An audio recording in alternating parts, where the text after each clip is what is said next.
आपल्या सोबत आहे सुरेश। मात्र हे आपण थेट दृश्य बघतोय, हे पुण्यातलं पाषाण इथलं सीआयडीचं ऑफिस आहे आणि तिथे स्वतः आपल्या व्हिडिओमध्ये सांगितल्याप्रमाणे वाल्मिक कराड शरण येतोय आणि आमचे प्रतिनिधी वैभव सोनावणे हे देखील तिथे प्रतिक्रिया घेण्याची प्रयत्न करतायत।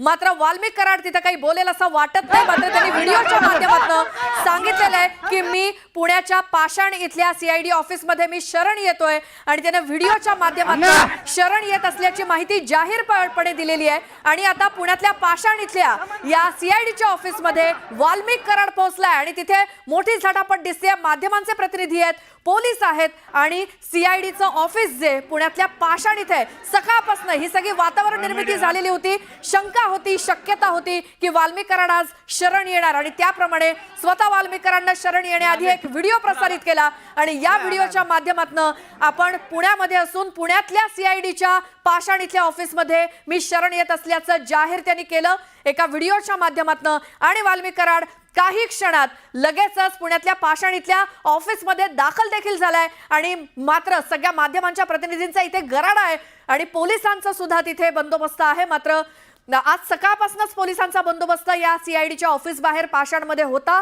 कारण वाल्मिक कराड शरण येण्याची दाट शक्यता होती आणि तसंच झालंय।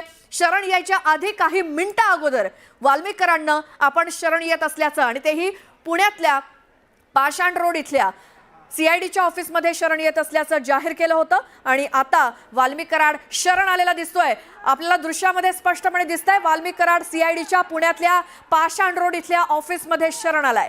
मात्र या व्हिडिओमध्ये जसं त्यांनी सांगितलं की जर मी या सगळ्यामध्ये संतोष देशमुख हत्या प्रकरणामध्ये जर मी दोषी आढळलो तर मला देखील शिक्षा किंवा मी शिक्षा भोगायला तयार आहे। मात्र संतोष देशमुख हत्या प्रकरणातल्या आरोपींना फाशीची शिक्षा व्हावी अशी मागणी सुद्धा वाल्मिक कराडनं या व्हिडिओच्या माध्यमातून केली आहे। ही एक्सक्लुझिव्ह दृश्य आपण बघतोय।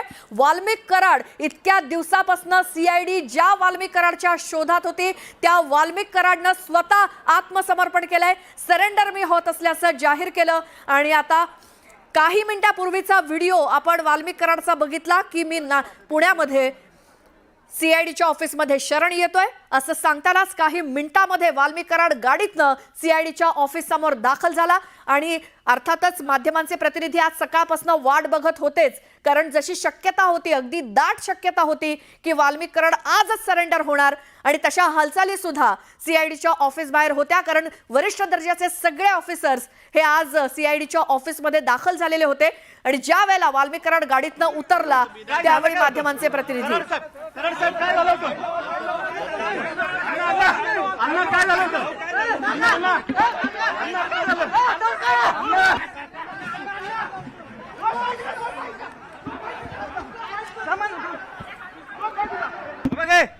आले आले भाऊ काय झालं? वाल्मिक भाऊ काय झालं? भाऊ काय झालं होतं? भाऊ तुम्ही काय झालं? काय होतं? कराड साहेब काय झालं होतं? अण्णा काय झालं होतं? अण्णा काय झालं?